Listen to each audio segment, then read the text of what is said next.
Hello, I'm your host, Brielle Battisto. And your co-host, Karol Bialek, and this is Not Fake News. Now to today's top stories. Congress is looking to pass a bill to higher the qualifications for the president in the next election, in addition to lowering the salary. The current qualifications for the president are that he or she must be a 35-year-old natural-born citizen and has lived in the United States for at least 14 years. Many people believe that the candidate should be at least over 40 years old and that the candidate should have lived in the United States for at least 20 years. In addition, many believe that the president's salary of $400,000 should be lowered, with the new proposed salary in the making. Now to Jack Pence, our weatherman. Thanks, Brielle. Today, reporting live in North Korea, the weather is sunny and a nice day out. The president was representing the United States negotiating foreign policies when heat lightning struck the building. A U.S. ambassador was injured in the fire, but the president was not. Later in the day, the president did make an executive agreement ensuring that North Korea will return all American tourists that were injured in the fire, and in return, the U.S. will bring medical supplies. Also in the weather, the president, while in North Korea, gave the executive order to shelter illegal immigrants from the rain and provide hospitality before they are deported to their home countries. Thanks, Jack. Breaking news. The Senate just approved a Supreme Court justice appointed by the president. As part of his presidential powers, the president has also pardoned Hillary Sanders, who was convicted of the kidnapping of Barron Trump. And now for the sports news with Dylan Hannig.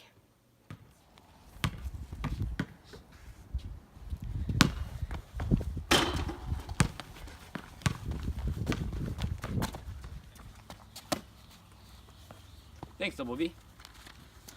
Last night, the Dallas Cowboys became this year's Super Bowl 53 champions over the Jacksonville Jaguars due to efforts from Super Bowl MVP Ezekiel Elliott. After the marvelous finish from America's team, Coach Jason Garrett gave an inspiring speech similar to a speech a legislative leader gives when proposing new ideas to Congress. Every year, the President gives a State of the Union address to both the House of Representatives and the Senate. The President persuades both parties to come together in the hopes of passing new laws. Here today, we went on the streets of Dallas, Texas, and interviewed some of the jubilant fans about how their team just won the Super Bowl. Now to the streets to find some Dallas Cowboys fans.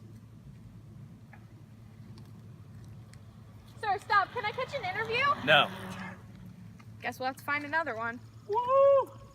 Excuse me, sir. How do you feel about the Dallas Cowboys winning the Super Bowl last night? I am so happy. No one can stop my boys. Jerry Jones is like a commander-in-chief. A commander-in-chief is the president of the United States. They are in charge of the Army and Navy and set military goals for everyone. Jerry Jones has been in charge of this team for years, like a commander-in-chief, since he has groomed the team to be a championship-winning team. Dak Zeke 2020. I knew we were going to get the win from the get-go, but I thought we were going to win by 50, to be honest with you. R.I.P. Des Bryant. I wish we could have won with you, man. Thanks for your time.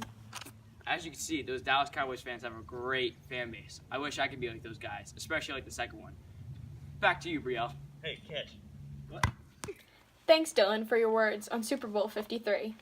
Now we will go to the streets to see how citizens feel on the president's power. Hey, slow down. Speed limit's only 25. All right. Do you feel that the president has too much power? No. The framers of the Constitution created an extensive system of checks and balances, such as the powers of the Congress, in order to limit the presidential powers. How does Congress limit President Trump's powers?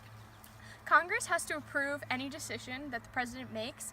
In addition, in any case of wrongdoing, Congress can vote out or impeach the president.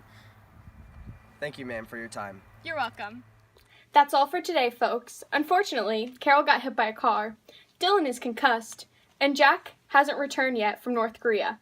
Not sure when he'll be back. Well, that's all for today. Don't forget to tune in tomorrow to NFN. Not fake news.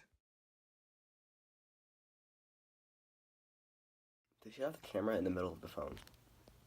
Shut up, Karol. He was convicted of kidnapping of Burner. Burner. Bar.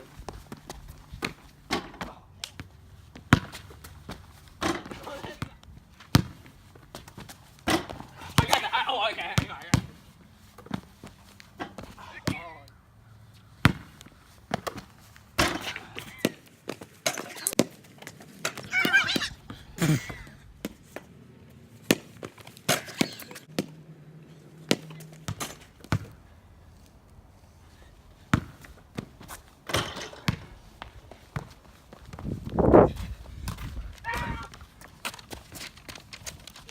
sure, Brielle, you can take off another day for no reason because you want to go to a water park.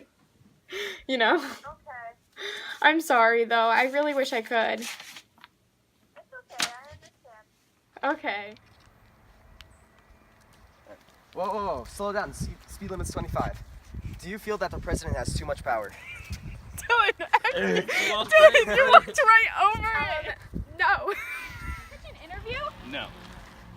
Guess we'll have to wait for another Cowboys fan. Not many of those. Now we're going to interview the valedictorian of Poker Mountain East, Dean Nyberg.